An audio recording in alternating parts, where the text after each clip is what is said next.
कहा जाता है कि इतिहास के पन्नों में उसी का इनाम होता है जो विजय प्राप्त करता है और हारने वाले का इतिहास दबा दिया जाता है। लेकिन हारने वाले का इतिहास भी इतना ही होता है जितना कि जीतने वाले का। दोस्तों, आज हम बात करने वाले हैं उमरिया जिले के बांधवगढ़ किले के बारे में, जो एक रहस्य से बना हुआ है और इतिहासकारों की नजरों में ये किला रहस्य में क्यों बना हुआ है और आखिर इस किले का निर्माण किसने कराया था और आखिर क्यों इस किले का इतिहास धार्मिक ग्रंथों से जोड़ दिया। इन सभी सवालों के जवाब आज की हम इस वीडियो में देने वाले हैं। लेकिन वीडियो में आगे बढ़ने से पहले अगर आपने हमारे चैनल कहानी ऑफिशियल को सब्सक्राइब नहीं किया तो फौरन कर लीजिए और हाँ, उस बेल आइकन को भी दबा लेना, जिससे कि आने वाले वीडियो की नोटिफिकेशन सबसे पहले आप तक पहुँच सके। मध्य प्रदेश में मौजूद 488 वर्ग किलोमीटर में फैला ये बांधवगढ़ का कहे जाने वाला बांधवगढ़ नेशनल पार्क न सिर्फ बाघों के गढ़ के लिए जाना जाता है, बल्कि इसका ताल्लुक भारत के इतिहास के सनातन धर्म से भी है। बांधवगढ़ एक रहस्यमय प्राचीन किला है और उस किले के परिसर में भगवान विष्णु का अद्भुत प्रतिमा है जो हजारों साल पुरानी है। ऐसा कहा जाता है कि जब सनातनियों के आराध्य भगवान श्री राम लंका से विजय होकर अपने राज्य में आए थे, तब उन्होंने बांधवगढ़ में अपने भाई लक्ष्मण के लिए विशाल किले का निर्माण कराया था। तो दोस्तों, अब आप ही सोचिए कि ये काल्पनिक नहीं लगती कि भगवान राम ने अपने भाई लक्ष्मण के लिए इस किले को बनवाया था, और जबकि खुद भगवान राम के राज्य अयोध्या में तो कोई ऐसा किला भी नहीं है और न ही उस किले का अस्तित्व।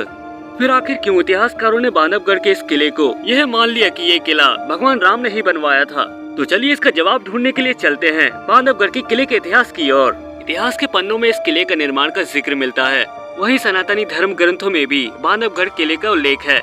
यह किला और यहाँ विश्राम मुद्रा में मौजूद भगवान विष्णु की विशाल प्रतिमा जितनी पुरानी है, उतना ही पुराना रहस्यमय।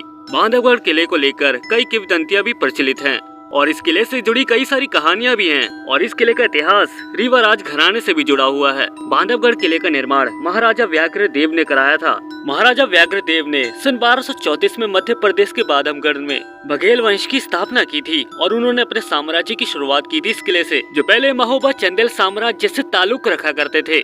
महाराजा व्याघ्रदेव ने कालिंजर और मंडिया के साथ घौरा साम्राज्य से जंग लड़के उनका साम्राज्य अपने कब्जे में ले लिया था। फिर बाद में उन्होंने घौरा को अपनी राजधानी बना लिया था, जिसे घौरा खास और घौरे पति के रूप में दो भागों में विभाजित कर दिया था।